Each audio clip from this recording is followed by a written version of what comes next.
We created a form which we simply set up in JavaScript and which we then handle dynamically with our own input component and our input changed handler, where we immutably update any affected form elements. Now let's make sure we can also submit this form. For that we have the button with the clicked handler, and I don't want to use the clicked handler. There actually is a onSubmit event handler we can use on the form itself. And there I want to now execute the method we used for that, the order handler, onSubmit. Now in the order handler, I now of course still want to prevent the default. We still get an event object here automatically passed by React. And I want to prevent the default because I don't want to send a request automatically. That would reload my page. Instead, I now need to extract the data I want to submit. And the cool thing is all the data is already managed in the state in our form object here, which is updated all the time with two-way binding. The value is updated at least, and the value is certainly what I'm interested in.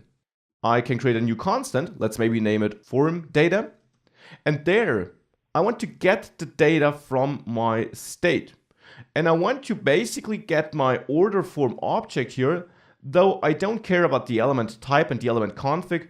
I just want to get the name and then the value directly mapped to each other. So I will transform it a little bit.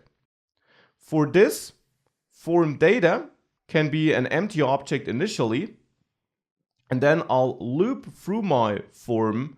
So there I'll have my form element identifier in this state order form. So this very long form element identifier is simply email, country, and so on.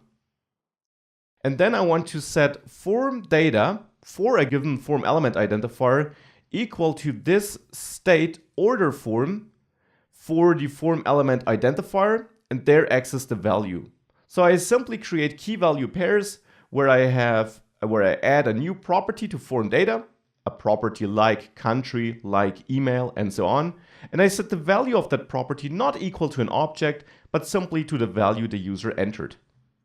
And now with this, I have that simple mapping. I can now use that to submit it. So here, my form data, this is in the end what I want to pass. So there I'll add an order data property to my order object and set this equal to form data. And now let's see if this works in the way I want it to work. Let's also go to Firebase for that. So I'm in Firebase, here are my orders.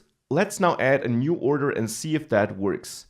For that, I'll go through the full process. I'll create a burger, click order now, continue here, and then set up some data here. Street zip code, some random code, United States maybe, test@test.com. Let's pick cheapest here and click order. We are redirected. Let's now have a look at Firebase. A new order was added, and there we have order data where we indeed have all these mappings, where we have the data the user entered.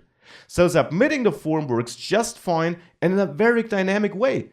Look how easy it is to add a new input. You simply add a new property to your order form in the state, set up the element type, configure it here, and assign a value. And you quickly added a new input. And of course, since this is in the state, you can even manipulate this order form immutably at runtime. So you can dynamically add new properties and hence new inputs, or remove them, or change the configuration. That is why such a dynamic way of creating a form is so awesome.